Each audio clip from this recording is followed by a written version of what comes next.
नमस्कार दोस्तों, एक बार फिर से स्वागत है अपने YouTube चैनल समय यात्रा में। एक बार एक बहुत ही दुखी व्यक्ति एक महात्मा के पास आकर कहता है, मैं अपने जीवन से बहुत दुखी हूँ। मैं अपनी बीवी, बच्चों और अपने परिवार को भी खुश नहीं रख सकता। मैं अपने लिए भी कुछ नहीं कर पा रहा। कभी कभी तो मुझे अपनी जिंदगी को खत्म कर देने के भी ख्याल आते हैं। आप इतनी साधनाएं करते हैं, इतनी तपस्या करते हैं, क्या आप मुझे कोई ऐसा मार्ग बता सकते हैं जिससे मैं अपने बुरे वक्त से बाहर आ सकूं? मेरा बहुत बुरा समय चल रहा है। 2 वक्त की रोटी का इंतजाम करना भी मेरे लिए बहुत मुश्किल हो गया है। अब आप ही बताएं कि मैं ऐसे वक्त में मैं जिंदा रहूं तो कैसे रहूं, कैसे अपने परिवार को खुश रखूं? कृपया करके कोई साधारण सा तरीका बताने की कृपा करें ताकि मैं आसानी से समझ सकूं, क्योंकि मैं बहुत पढ़ा लिखा नहीं हूं। अगर आप बड़ी से बड़ी ज्ञान की बातें करेंगे तो शायद मैं कभी समझ भी नहीं पाऊंगा। यह सुनकर महात्मा ने मुस्कुराते हुए कहा कि तुम ये काम कर सकते हो। फिर महात्मा ने सामने की ओर इशारा करते हुए कहा कि उस ऊंची पहाड़ी पर एक मंदिर है और उस मंदिर के पास चींटियों का एक घर है जहां पर हजारों चींटियां रहती है। तुम्हें सुनने में बड़ा अजीब लगेगा, लेकिन वो चींटियां उस मंदिर की जमीन को खराब कर देती है, उस मिट्टी की उपजाऊ शक्ति को खत्म कर देती है, जिसके कारण वहां पर कोई भी पेड़ या कोई भी घास पनप नहीं पाती है। तुम मेरा एक काम करो, उसके बाद मैं तुम्हें तुम्हारे सवालों के जवाब दूंगा। तुम 7 दिन तक रोज उस पहाड़ी पर जाओ और उन चींटियों के घर को तहस नहस कर दो, उसको तोड़ दो। जब भी तुम्हें कोई चींटियों का घर दिखे मंदिर के आसपास तो उसे वहीं पर तहस नहस कर देना, लेकिन याद रहे घर को तोड़ने में कोई भी चींटी मरनी नहीं चाहिए। इस बात को समझने का प्रयास करते हुए वह युवक वहां से चला गया। शायद उसको कुछ समझ में नहीं आया था कि महात्मा जी ऐसा क्यों करवा रहे हैं, जो उन चींटियों पर अन्याय करवा रहे हैं, उनका घर तुड़वा रहे हैं, उन्हें नुकसान पहुंचा रहे हैं। आखिर कौन महात्मा ऐसा करेगा? लेकिन फिर भी उस महात्मा की बात मानते हुए वह अगले दिन से ही पहाड़ी पर जाना शुरू कर देता है। जब वह पहले दिन पहाड़ी पर पहुंचता है तो देखता है कि बहुत सारी चींटियां अपना खाना जुटाने में लगी हुई है।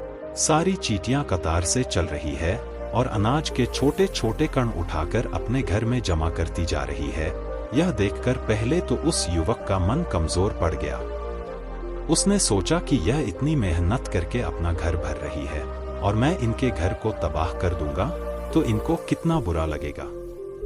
लेकिन फिर उसने उस महात्मा की बात याद करते हुए उस घर को तोड़ना शुरू कर दिया। जल्द ही चींटियों में हाहाकार मच गया। वो इधर उधर दौड़ने लगी। अभी तक जो कतार से चल रही थी, अब वह बिखर गई और इधर उधर अपनी जान बचाने के लिए भागने लगी। थोड़ी देर में घर टूट गया और सारी चींटियां इधर उधर छुपने के लिए भाग चुकी थी। यह करने के बाद वह युवक दुखी मन से वापस अपने घर पर लौट आया। उसका मन परेशान था, दुखी था, पश्चाताप से भरा हुआ था। फिर उसने अपने बिस्तर पर रात में लेटे लेटे ही सोचा कि अब तो उन चींटियों का घर तबाह हो चुका है, अब वहां वापस जाने का क्या फायदा होगा, क्योंकि चींटियों का घर तहस नहस करने के लिए महात्मा जी ने कहा था, जो मैं कर चुका हूँ। लेकिन फिर कुछ सोचकर अगले दिन उसने फिर से जाने का निश्चय किया और अगले दिन सुबह सुबह उठकर वह वापस उसी पहाड़ी पर पहुंच जाता है। पहाड़ी पर पहुंचकर वह उसी जगह पर पहुंचता है जहां पिछले सुबह उसने उस घर को तहस नहस कर दिया था। लेकिन वह यह देखकर चौंक जाता है कि उन चींटियों ने फिर से अपना घर उसी जगह पर बना लिया था और अब वह फिर से अपने घर के लिए सामान इकट्ठा करने में जुटी हुई थी। उस आदमी को देखकर लगा कि यह चींटियां कितनी मूर्ख है। इनको पता है कि कल ही इनका घर इसी जगह पर तबाह किया गया था और उसी जगह पर उन्होंने अपना नया घर भी बना लिया। और यह सोचकर वह आदमी हंसने लगा। लेकिन फिर से महात्मा की बात याद करते हुए उसने उन चींटियों का घर फिर से तबाह करना शुरू कर दिया। फिर से उन चींटियों में हलचल मच गई और थोड़ी देर में वो चींटियां इधर उधर अपनी जान बचाने के लिए भागने लगी। कुछ ही देर में उनका घर फिर से नष्ट हो गया और वह युवक थोड़ा संतोष के भाव से कि इस बार तो मैं अच्छी तरह से उस घर को तबाह कर दिया है, अब तो वह चींटियां यहाँ पर अपना घर बना ही नहीं पाएंगी। इसीलिए जाने से पहले उसने उस घर पर ठंडा पानी भी डाल दिया ताकि चींटियां वहां पर अपना घर न बना सके, और इस तरह अपना काम पूरा करके वह युवक फिर से अपने घर लौट आया। आज रात में सोते वक्त फिर से वह युवक यही सोच रहा था कि क्या महात्मा ये सही काम करवा रहे हैं? क्या किसी का घर तबाह करना किसी सिद्ध पुरुष को शोभा देता है? क्या हो अगर वह महात्मा सिद्ध पुरुष हो ही ना? क्या होगा अगर वो मुझे बेवकूफ बना रहे हो? लेकिन फिर उसने निश्चय किया कि मैं अपने काम को पहले पूरा कर लेता हूँ, उसके बाद ही पता चलेगा कि महात्मा मुझसे ऐसा क्यों करवा रहे थे। और यही सोचकर वो रात में सो जाता है। अगले दिन सुबह उठकर वो फिर से उसी पहाड़ी की ओर निकल जाता है। पहाड़ी पर पहुंचकर वह उसी जगह पर पहुंचता है जहां पर उसने उनके घर को तबाह कर दिया था, और वह यह देखकर खुश हो जाता है कि वहां पर कोई भी घर नहीं था। सारी चींटियां वहां से भाग चुकी थी। अब उसने सोचा कि अब मेरा रोज रोज आने का क्या फायदा होगा, क्योंकि चींटियां तो अपना घर बदल चुकी है और महात्मा जी ने मुझे 7 दिन आने के बाद कहा था, लेकिन आज तो तीसरा ही दिन है। अब बाकी 4 दिन वापस आने का क्या फायदा होगा। और यही सोचकर उसने निश्चय किया कि यहाँ से वह सीधा उसी महात्मा के पास जाएगा और उनको यह सारी खबर बता देगा। जब वह वापस मुड़कर उस पहाड़ी से उस महात्मा की कुटिया की तरफ जाने लगा, तभी अचानक उसकी नजर एक और घर पर पड़ी जो कि चींटियों का ही बनाया हुआ था। मतलब कि वह घर चींटियों नहीं बनाया था, और अब वो चींटियां नए घर में वास कर चुकी थी। यह नया घर उनके पुराने घर से थोड़ी ही दूरी पर था, और जब उस युवक की नजर उस घर पर पड़ी तो उसने सोचा कि शायद महात्मा को पता था कि यह चींटियां अपना घर यहाँ से बदलकर किसी दूसरी जगह पर बना लेगी। इसीलिए उन्होंने मुझे 7 दिन आने के बाद कहा था, और यह विचार करके वो उनका नया घर भी तोड़ने के लिए पहुंच जाता है। जब वह वहां पहुंचा तो चींटियां उसी तरह अपने कार्य में लगी हुई थी। वह अपने लिए खाना इकट्ठा कर रही थी और अपने घर में जमा कर रही थी। जब पुराना घर टूटा था वहां भी अनाज के कण बचे हुए थे, और चींटियां वहां से भी अनाज इकट्ठा कर करके वापस अपने नए घर में ला रही थी। अब यहाँ पर फिर से युवक का मन थोड़ा कमजोर पड़ गया, क्योंकि वह खुद भी कमजोर था, खुद भी वक्त का मारा हुआ था। इसीलिए उसके मन में उन चींटियों के प्रति दया का भाव उमड़ रहा था। उनके ऊपर उसे दया आ रही थी। वह चाहता था कि उनकी मदद करें, लेकिन वह उल्टा उनको नुकसान पहुंचा रहा था। लेकिन उस महात्मा की बात को याद करते हुए उसने फिर से उस घर को तोड़ने का निश्चय किया, और उसने इस बार बड़ी ही सावधानी के साथ बिना किसी चींटी को कोई नुकसान पहुंचाए वह घर तबाह करना शुरू कर दिया। वक्त थोड़ा ज्यादा लगा, क्योंकि किसी भी चींटी को नुकसान न पहुंचने की शर्त महात्मा ने पहले ही रखी थी। इसीलिए उसको बड़ी सावधानी के साथ उन घरों को तबाह कर रहा था। लेकिन आखिरकार उसने उस घर को भी तबाह कर दिया, और उस घर को तबाह करने के बाद वह बड़े ही दुखी मन से, इस बार वह पहले से भी ज्यादा दुखी था, क्योंकि उसने उनका नया घर भी तोड़ दिया था। चींटियों को बसने ही नहीं दे रहा था, और वह अब अपने आप को शैतान या दानव समझने लगा था।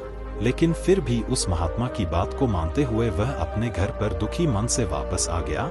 रात में सोने से पहले एक बार उसने फिर से सोचा कि मैं कितना बड़ा शैतान हूँ, कितना बड़ा दानव हूँ।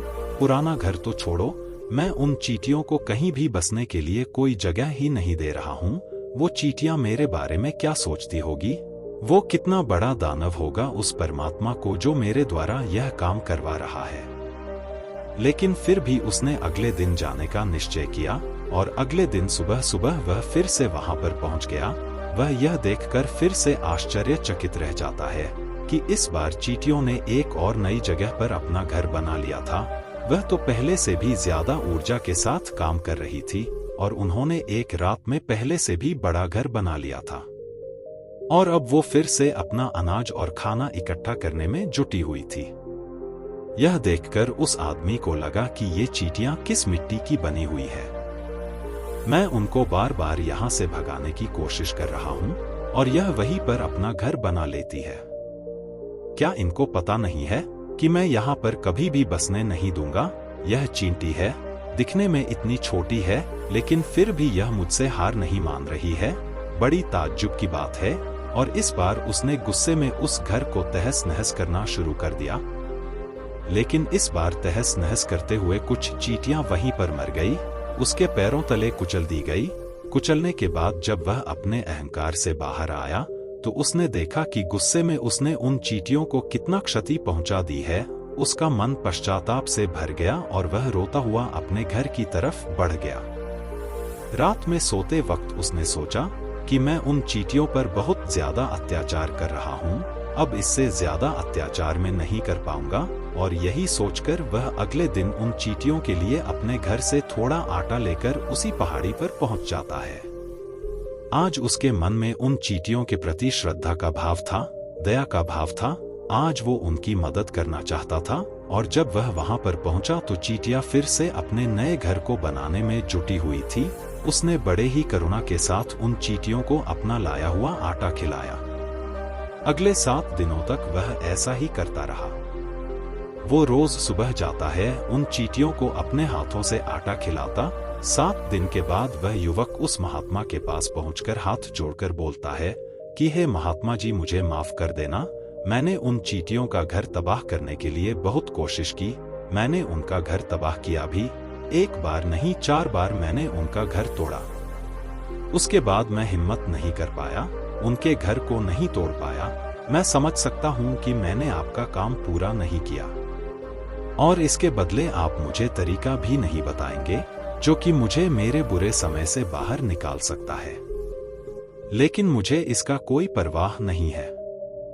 मुझे लगता है कि मैंने जो किया वो सही किया, इसीलिए मैं आपसे आज्ञा लेकर वापस जा रहा हूं। कृपया मुझे वापस अपने घर जाने की आज्ञा दीजिए।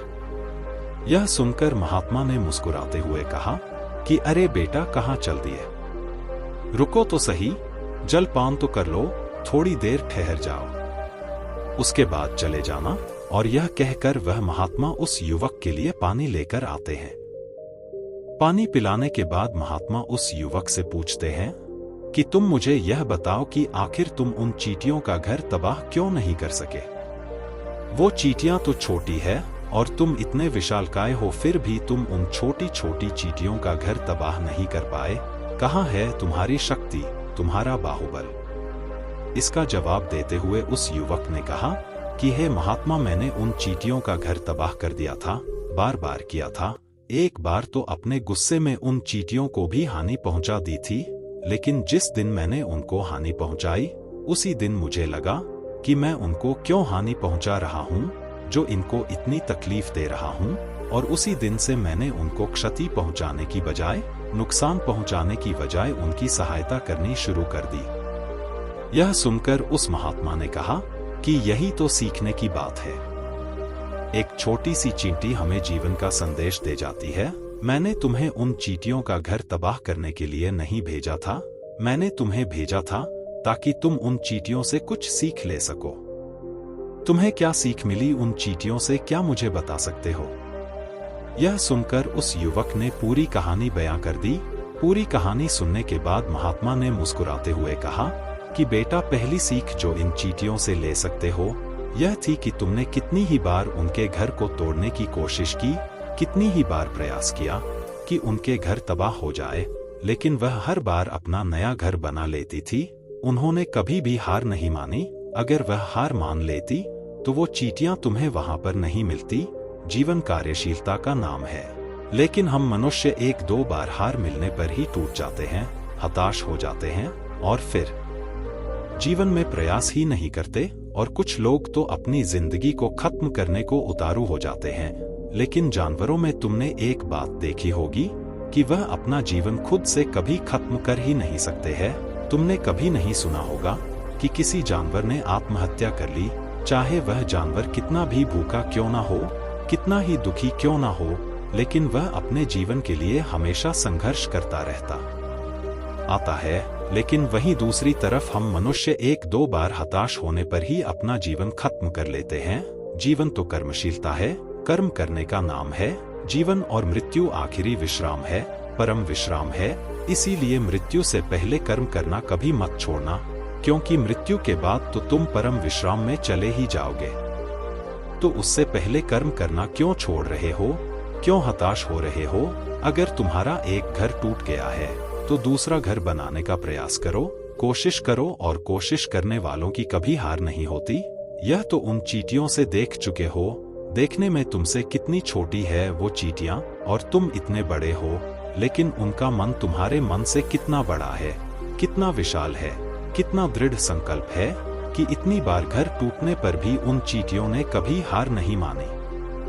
दूसरी सीख ये है कि जब भी हमारे ऊपर बुरा समय आता है, हमें लगता है कि यह समय कभी नहीं जाएगा, यह समय मेरे जीवन को बर्बाद कर देगा, मुझे कभी नहीं जीने देगा, और अपने इन्हीं ख्यालों से, अपने इन्हीं विचारों से, जिसका असलियत में कोई भी अस्तित्व नहीं है, वह सिर्फ विचार है, और वही विचार हमारे मन को दुखी कर देती है, और इसीलिए हम प्रयास करना भी छोड़ देते हैं। लेकिन तुम खुद सोचो कि बार बार प्रकृति हमें क्षति पहुंचाएगी, नुकसान पहुंचाएगी, लेकिन कब तक पहुंचाएगी? अगर हम बार बार फिर से उठकर फिर से नया प्रयास करते रहेंगे तो प्रकृति भी हमारे सामने घुटने टेक देगी, और वह भी एक दिन हमारे ऊपर दयावान हो जाएगी, कृपालु हो जाएगी, और वो हमें सब कुछ देने लगेगी जिसकी हमने कभी कामना की थी। तुमने खुद देखा कि चींटियों को तबाह करने के लिए पहुंचे थे, लेकिन बाद में तुम ही उन चींटियों को अनाज और आटा देने लगे। तुम उन पर कृपालु हो गए। क्यों हुए? क्योंकि तुमने देखा कि वो हार नहीं मान रही है। इसी तरह अगर तुम भी अपने जीवन में कभी हार नहीं मानोगे तो एक न एक दिन यह प्रकृति तुम्हें वो सब कुछ देगी जो तुम अपने जीवन में पाना चाहते थे। इसीलिए दो सीख याद रखना: कर्मशीलता, कार्य करते जाना, और दूसरा कि एक न एक दिन प्रकृति तुम्हारी उस कर्म का परिणाम तुम्हें जरूर देगी। दोस्तों, आशा करते हैं कि इस कहानी से आपको अपने जीवन में मदद मिलेगी। अगर वीडियो पसंद आया हो तो चैनल को लाइक, सब्सक्राइब करें और कमेंट बॉक्स में अपनी राय अवश्य दें। तो मिलते हैं अगले वीडियो में एक नई कहानी के साथ। नमो बुद्धाय।